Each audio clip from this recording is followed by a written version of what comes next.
ng mabigat at talamak na kasalanan. Matindi ang gawa niya. Kasi ang totoong Kristiyano, bago mo madala sa kasalanan, mahirap eh. Masinsin siya eh. No? Parang mahinhin siya eh. Romans 14, in verse number 23. Last verse again. Sabi po ni Paul sa Romans 14:23, bagaman may kinalaman sa pagkain. Pero ang context, tingnan nyo sa 23, and he that doubteth is damned if he eat, because he eateth not of faith. For whatsoever is not of faith is sin. Ano mang bagay ito na hindi sa pananampalataya. Kaya lahat ng bagay sa ating buhay dapat bahagi yan ng ating pananampalataya. Kasi kung hindi, kasalanan. Nakita nyo kung gaano ka, anong magkasala ang Kristiyano. Paano mo sasabihin hindi ka magkakasala? Anything na hindi sa pananampalataya ay kasalanan. Alam mong tama, hindi mo ginawa, kasalanan. Hindi ka pa gumawa talaga ng mali, ha? Tama na hindi mo lang ginawa. Tamang pulutin ang basura. Hindi mo pinulot.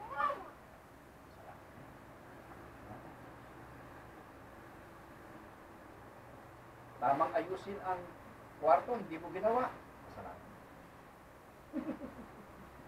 Diba na? Hindi sa pananampalataya, kasalanan.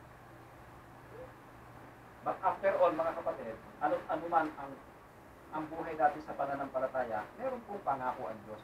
Basta tayo masunurin lang, lagi natin nasa isip ang salita ng Panginoon, lagi natin siya nasa isip, no? Mahal natin ang Diyos sa ating buhay, gusto natin makasunod sa Kanya, Kanyang mga kalooban, meron siyang malalim na pangako sa atin.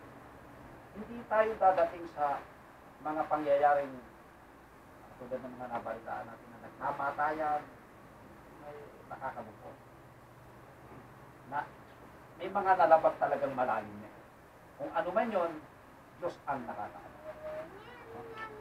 Ito ang pangako ng Panginoon, mga kapatid, our last verse. In 1 Corinthians chapter 4. In 1 Corinthians chapter 4. Basahin ko po sa verse number 12 muna. Umpisan ko sa 11. Sabi ko sa 11, kaya tayo gumamit ng mga nangyari na sa Bible, yan ang example natin. Now all these things happen unto them for examples. Kaya yung nangyari masama, pinakita sa atin sa Biblia, para huwag na mangyari sa atin. Kaya lang nangyayari, kahit nabasa natin, nauulit lang natin. They are written for our admonition, upon whom the ends of the world are come. 12. Wherefore let him that thinketh he standeth take heed lest he fall. Huwag tayong magmamayabang. At huwag tayong, alam mo kung sino, alam niyo ba? Na yung nangyari sa iba, pwedeng mangyari sa iyo. Tatandaan ko natin. Pag wala ang biyaya ng Diyos, baka worse pa ang mangyari. Kung natin sabihin, hindi mangyari sa akin yan. Mahirap ang salita nila. Sumunod lang tayo sa kalooban ng Diyos. 13. There hath no temptation taken ye, but such as common to man. Hindi tayo bibigyan ng Diyos ng higit sa ating makakaya. Common to man. But God is faithful. Diyos na po ang nagsasabing faithful.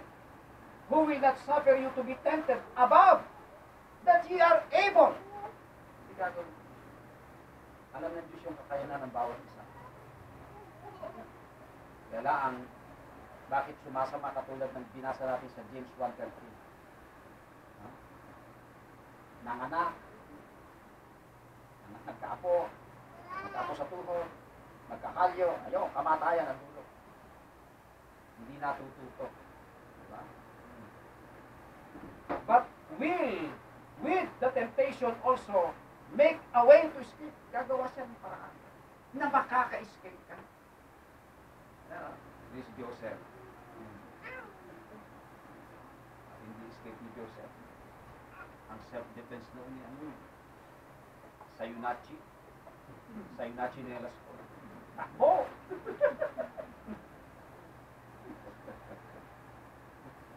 Tinatakbuhan ni Joseph ang temptation, aba. Kaya lang, mabigat eh. Ano pa rin eh, napagbintangan pa rin, rapist eh. Pero sa totoo lang, siya po ang ni-rape. But will with the temptation also make a way to escape, that ye may be able to bear it. Upang ating mabata, malampasan, mag-come out tayong victorious. Tandaan ko natin. Lagi tayong hihingi ng pag-asa sa Diyos. Hihingi tayo ng proteksyon, hihingi tayo ng awa. No?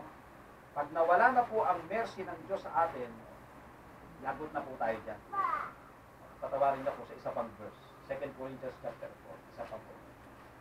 Chapter 4 verse 1.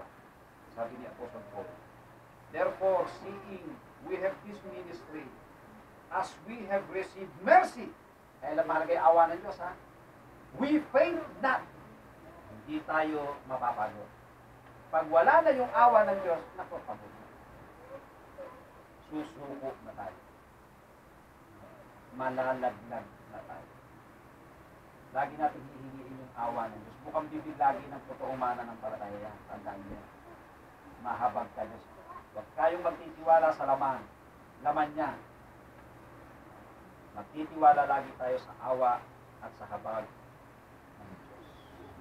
Tibok ni Satanas ang kasalanan. Yan dahilan, kaya dumadating tayo sa kamatayan. The sting of death is sin. Kaya ililipuli ng Panginoon yan bandang niya para mawala yung tibok na yan ng kamatayan. Yan po ang kasalanan. Matalino ang Panginoon, mga kapatid.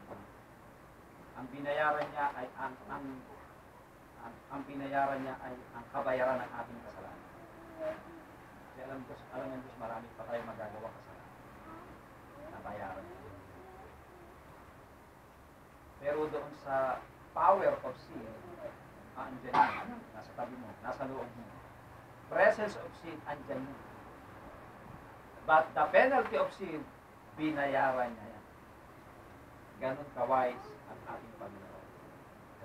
Doon po tayo magpasalamat. Doon po sa salvation from the presence of sin, someday yun, resurrection yun. Salvation from the power of sin, resurrection pa rin yun. Pero as long na andyan ang presence of sin, andyan ang power of sin, andito ang word of God. Para makalaban tayo sa kasalanan.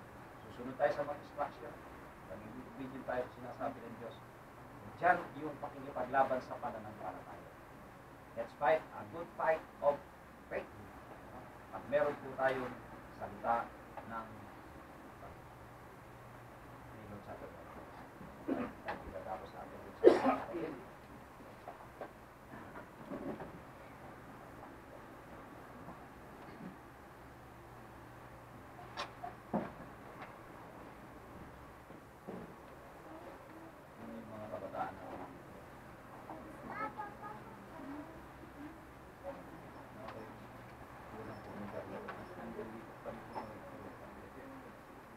Mga binata at dalaga na.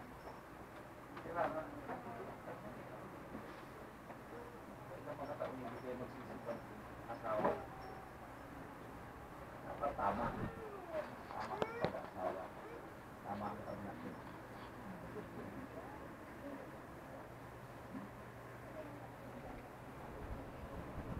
Ang bilis naman dumating. Pag-asawa at pag-asawa.